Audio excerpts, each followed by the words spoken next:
Muito bem, amigos telespectadores, amigas telespectadoras, caros internautas que nos estão assistindo ao vivo aqui pelo Facebook agora. E hoje estava programado para começar aí a votação da PEC 1515, que discute o Fundeb. Houve um acordo lá, deixaram para amanhã, mas o assunto é muito importante. Por isso eu tenho a honra e a satisfação de receber ao vivo aqui no Facebook. Depois você vai ver esse bate-papo na Eco TV, canal 9 da NET ABC, canal 8 da Vivo ABC, na Vox TV, canal 3 da NET São Caetano do Sul. Vai ver em tudo quanto é lugar, no YouTube, no Instagram, enfim, no Twitter. Esse assunto de educação é importantíssimo. Por isso, eu trago um especialista para falar sobre o Fundeb, historiador, professor, cientista político e árbitro de futebol de várzea nos dias de fora, que eu já o entrevistei, a última entrevista que fiz com ele era árbitro de um jogo de inauguração. Meu amigo Tiago Rocha. Tiago, tudo bem? Tudo bem, Joaquim. Olá, amigos da sua seleta audiência. É um prazer estar falando com você mais uma vez. A última vez foi no momento de festa, no momento de descontração, mas agora nós vamos falar sobre esse tema que é importantíssimo para o futuro do Brasil, que é o Fundo de Manutenção e Desenvolvimento da Educação Básica, o Fundeb, Joaquim. É isso mesmo. A gente já viu vários debates sobre isso. Essa PEC tramita pelo menos há uns 5 anos no Congresso Nacional e parece que tem alguns interesses aí que não querem deixar passar. Termina o prazo da legislação atual no final deste ano. Se não for votada essa PEC em 2021, a gente fica sem essa verba para a educação. Dá para avaliar o impacto que isso tem no ensino, Tiago? Sem dúvida, Joaquim. Olha, de cada R$10 investidos na educação, R$6,50, ou seja, 65% de tudo que é investido na educação no país, vem do Fundeb. Então, é um grande problema, vai criar um grande vácuo no custeio da educação. Você tem escola fechando, por quê? Porque não vai ter como abrir com professor, com os funcionários, ou seja, o Fundo de Manutenção e Desenvolvimento da Educação Básica é uma ferramenta importantíssima e sem ele realmente vai ter escola fechando, porque os municípios, principalmente os municípios menores, não vão ter como financiar o custeio da educação nas suas cidades. Legal. Bom, a gente sabe que da verba toda que chega no Fundeb, 90% saem de impostos estaduais e municipais, saem dos municípios e dos estados. Do governo federal mesmo você tem só 10%. Mas o governo federal, o MEC, é que fica encarregado de administrar tudo isso, né? Então, é uma espécie de um contrassenso. Não é quem arrecada, mas ele repassa a educação básica. É responsabilidade dos municípios, né? A educação é fundamental aí. O ensino médio é responsabilidade dos estados. Alguns municípios, inclusive aqui na região, assumiram essa educação toda. Você não vê que tem um certo contrassenso isso? Quer dizer, a responsabilidade é de municípios e estados, mas o governo federal se arvora ao direito de distribuir a verba e agora, nesse momento, até de decidir se vai ter ou não essa verba. Esse é um grande problema do Brasil. A gente fica debatendo se vai centralizar tudo no governo federal e nacionalizar a educação, ou então descentralizar o investimento e também a gestão. É um problema de gestão, Joaquim. Eu sempre digo que a escola tem que ser atribuição do município e não do Estado e da União. Num sistema nacional de educação, essa situação do Fundeb mostra claramente que nós não temos gestão. Então, por exemplo, a escola no nível municipal é muito mais, melhor, realmente é melhor. Por quê? Porque além do quesito pedagógico, da proximidade, você tem, Joaquim, amigos, uma coisa de gestão única. A rede fica menor. Por exemplo, o governo do estado tem mais de 5.300 escolas. E o Brasil passa de 1 milhão e poucas. Chega a quase a esse número. Então, é muita coisa para se administrar. Quando você tem, então, o Fundeb e você tem 10% a federação entra com 10% e distribui isso, esse é o maior contrassenso. Por isso que eu defendo que o Sistema Nacional de Educação privilegie a ponta, os municípios, que é lá onde tudo acontece, Joaquim. É verdade. Eu brinquei no começo do programa, né, falando que eu te encontrei a última vez, foi na inauguração daquele campo fantástico de grama sintética, e eu estava olhando até pela minha janela, porque eu moro aqui no Jamaica, perto do Jardim Estela, no alto, e eu tenho um camarote privilegiado para assistir a partir de quando puder voltar a ter jogo de futebol, aqui no campo do Jardim Estela, que o prefeito Paulo Serra entregou na sexta-feira à noite. Ficou bom, né? Tá lindo. Estou até com vontade de emagrecer um pouco e bater uma bola, porque dá vontade de você jogar bola naquele gramado. Tá espetacular, tá muito bonito. O pessoal do Jardim Estela com certeza vai se divertir aqui. E sabia que... Não, sabia, só para fazer um adendo, essa política de reformar os campos distritais, nos campos de várzea, pode ajudar muito na educação. Pode ser uma grande válvula de escape. Eu costumo dizer que o esporte é uma política afirmativa local. Você incentivar projetos locais, você consegue reduzir a desigualdade, porque a criança vê no esporte uma perspectiva de futuro. Então, além desse campo maravilhoso e de jogos que acontecem na várzea, que são maravilhosos, tem esse quesito que eu estou bastante esperançoso com esse projeto, viu, Joaquim? É verdade. Não, mas eu estava até falando disso para chegar na escola, porque eu me lembro há muitos anos, na década de 80 ainda, você não tinha nem nascido, o doutor Brandão estava no segundo mandato dele de prefeito, e ele veio inaugurar aqui a MEF, ou EME, não sei, tu confundo esses nomes todos, Fernando Pessoa, que fica do lado ali do campo do Jardim Estela, uma escola maravilhosa. E na época ele ficou bravo comigo, que eu brinquei, porque um dia antes de ele vir, pintaram todas as guias, passaram cal branco, deram um tapa no asfalto, ficou bonito. E eu escrevi na minha coluna, eu escrevia na época a coluna Ronda Política, não era nem cena política no Diário do Grande ABC, e eu brinquei falando assim, olha, eu lembrei daquela música, se essa rua fosse minha, eu mandava ladrilhar com pedrinhas de brilhante só para o doutor Brandão passar. Eu escrevi. E na inauguração, no palanque, ele falou, o Joaquim fica tirando sarro da minha inauguração, mas essa escola aqui vai mudar muita gente, vai ser importante. Quer dizer, lógico, era brincadeira que você tinha que fazer. Porque claro. Como fizeram agora também, na sexta-feira, um pouquinho antes do Paulo Serra vir para cá, deram um tapa geral nas ruas, o prefeito tem que passar e tem que estar bonito, senão ele vai dar bronca na assessoria, no secretário. É normal. Mas essa escola, que eu lembro, tem quase 40 anos isso, realmente foi fundamental. Eu lembro das escolas de Santo André, você fala isso, da época em que o meu amigo Paulo Roberto de Francisco era o secretário de Educação, eu sempre falo isso, não tenho nada com ele, mas para mim foi o melhor secretário de Educação da história de Santo André. Construiu 36 CEARES, que eram os Centros Educacionais Assistenciais Recreativos. Fantástico. São Caetano tem uma escola municipal espetacular. São Bernardo tem. Se a gente der essa opção, essa possibilidade de um gestor que está mais perto da população e mais suscetível de ser cobrado, com certeza a gente vai ter uma educação muito melhor. E essa é a educação que vai proporcionar no futuro que a gente tenha bons alunos nas universidades, no ensino médio, porque se não tiver essa base aí, pode esquecer, né?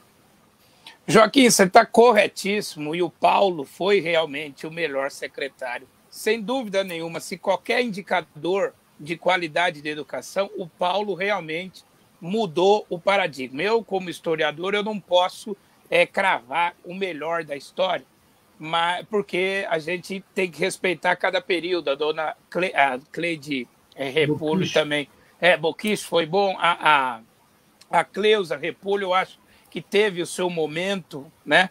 É a segunda melhor, depois aí mais para trás a dona Cleide, que pegou já uma base estruturada, mas Santo André tem saltos na educação interessantes. E o Paulo Roberto de Francisco, só para você ter uma ideia, ele pegou a educação infantil na cidade com 720 crianças. Ele entregou, no final da gestão Lincoln Grillo, uma educação que atendia 12 mil crianças com a estrutura que está aí até hoje. Sim. Eu acho, se a gente for pegar a comparação, foi o período que mais a gente construiu escolas, né, na história de Santo André. E nós vamos ter um problema aí com essa não construção de escolas. Provavelmente daqui a 2 anos a gente já vai ter um problema no ensino fundamental, na fase inicial, né, do primeiro aninho. Nós vamos ter um problema de demanda, porque nós paramos de construir escolas. Então, isso Olha que colocação, essa tua análise, eu não tinha ouvido de ninguém até agora, não. Eu acho ela importantíssima. Sim. E os nossos gestores têm que ficar atentos para isso. Tem que ser alertados e tem que estar... Você tem conversado, já mostrou essa perspectiva aí para o prefeito Paulo Serra, aí, para os outros candidatos, sei lá como é que é isso? Não, é um raciocínio que a Secretaria da Educação tem. Porque, por exemplo, gestão não é fácil, Joaquim, e isso me encanta. Nós estamos construindo em Santo André 10 creches para atender um público de 4 mil alunos, 4 mil crianças. A tendência é que essas crianças permaneçam no sistema durante 12 anos. Então, você precisa ir acomodando essa demanda. A cidade de Santo André atende no ensino fundamental do primeiro aninho ao 5º ano. Você tem essa entrada no sistema de 4 mil crianças, provavelmente aí em 2 anos, porque você atende de 0 a 3, né, a creche, depois tem a pré-escola. E aí você tem já crianças com 3 anos indo para a pré-escola, ou seja, daqui 2 anos nós vamos ter um problema de vagas neste primeiro ciclo, que vai ter que ser administrado pelo poder público, que já está pensando. O prefeito já sabe disso, mas é um problema que eu gosto muito de falar, porque é fundamental, né? A gente tem que olhar o sistema como um todo, Joaquim. Sem dúvida nenhuma. Eu te chamei para a entrevista para a gente falar do Fundeb, acreditando até que no momento em que a gente estivesse conversando, a Câmara dos Deputados estaria lá apreciando, mas tudo bem, deixaram para amanhã. Só que eu recebi uma outra notícia, são 2 pontos que me preocupam nisso aí. Primeiro, o governo encaminhou uma nova proposta no sábado, antevéspera da votação. Isso é preocupante, porque a gente é obrigado a concluir de que é uma proposta tirada ali de afogadilho. Você não pode encaminhar uma proposta de um assunto tão sério, tão importante para todo o país, 2 dias antes da votação. Depois, estou acabando de ler no jornal O Globo, agora, nesse momento, uma informação de que o governo federal quer criar um voucher de R$250 por mês para que crianças tenham acesso a creches no setor privado. Isso me dá uma certa desconfiança. Eu lembro que eu era líder estudantil em 1976, 1977, e a gente brigava muito porque o governo militar tinha feito um acordo com uma grande empresa norte-americana de educação chamada USAID. Ficou famoso como o acordo MEC-USAID. Você deve ter visto isso nas suas pesquisas de história aí, que foi um acordo que começou a, por fim, ou pelo menos a destruir o sistema público de ensino brasileiro que a gente tinha e que era muito bom. Eu falo para todo mundo que eu estudei em escola do Estado, tanto no grupo escolar, naquela época era grupo escolar, no ginásio, no colégio, sempre do Estado, e a gente tinha um nível de ensino incomparável. Eram poucas as escolas particulares que tinham o nível de ensino que o Estado tinha naquela época. Então, a gente até brincava, porque tinha um colégio na Via Anchieta, chamado Colégio Modelo, já fechou, sim. E a gente brincava que quem não conseguia estudar no ensino público ia para o modelo. E a gente falava, colégio modelo entra burro e sai camelo, uma coisa assim. Mas acontece o seguinte, Normalmente, o cara que não conseguia ir bem no Estado, o pai matriculava na escola particular porque pagava e passava de ano, ficava fácil. Tal. Lógico, tinha as escolas particulares muito boas, mas uma parte era vendedora de diploma. O meu problema, quando você coloca isso na mão de uma creche privada, vou dar o dinheiro para você pagar a creche, ou como o governo quer fazer, de transferir uma parte do Fundeb e entregar isso como se fosse uma espécie de bolsa educação ou bolsa família, para o pai decidir onde ele vai investir, a gente sabe que muitas vezes a irresponsabilidade de muitos pais pode fazer com que as crianças fiquem fora da escola. Você teme isso também? Eu temo, e a gente tem já uma alternativa que funciona e funciona muito bem, e eu vou contar para você qual é. O convênio com o setor privado é infinitamente melhor do que o voucher. O voucher é uma ideia, sabe, não deu certo nos Estados Unidos, o Chile está voltando atrás, ou seja, não dá certo porque é parte de um princípio liberal que a pessoa tem que escolher aonde ela tem que educar os filhos. Se for assim, a pessoa não precisa receber o dinheiro do Estado para fazer essa escolha. A gente parte desse pressuposto. E aí, Joaquim, o convênio com o setor privado é fundamental. E a cidade de São Paulo conseguiu zerar praticamente a fila de creche, a fila em vagas em creche, por quê? De 400 mil para 100 mil, mas isso entra no rotativo e o número cai bastante. Com o convênio com o setor privado. E quem escreve esse convênio? Quem escreve esse contrato? O poder público. Ou seja, você garante uma coisa que é a que a gente chama de equidade. A equidade na educação. Todo mundo vai ter o básico necessário para se desenvolver. Então, este convênio vale para o setor público e para o setor privado, é um termo de qualidade, e o setor privado vai receber esses R$250. Mas veja, é o mesmo que custaria um aluno na rede pública, ou praticamente um valor parecido. E o setor privado tem a vaga. Então, não seria a pessoa escolhendo o lugar onde o filho estudaria, mas o governo, com um padrão de qualidade definido, aponta a escola para a família. Por quê? A creche para a família. Por que isso, Joaquim? Porque você tem que garantir a equidade, mas principalmente falta vaga no setor público. E não é que falta vaga por falta de investimento, falta terreno. E outra, você prende o profissional, uma lógica que a gente precisa rever, você prende o profissional à máquina pública, não é por 5 anos, por 10 anos ou até ele se aposentar. É por 50, 60 anos. Se eu abrir um concurso agora e pegar uma professora recém-formada, digamos que ela entrou na faculdade com 18 anos, completou com 22, e a expectativa de vida é 75 anos. Ela vai ficar... ela vai ficar 53 anos ligada à máquina. Isso reduz o custeio, a capacidade de investimento. Então, o governo erra neste sentido. E também, a gente sabe, essa ideia do voucher foi vendida na eleição. É o pior erro, Joaquim, que a gente pode ver. E essa discussão, essa atitude do governo de mandar um projeto a 2 dias da votação na Câmara, é reflexo da gestão de Abraham Weintraub e do nosso querido Ricardo Vélez. Esse vácuo aí de quase 2 anos sem uma boa gestão no MEC forçou o governo, que se retirou do debate, não quis debater, a entregar a equipe econômica.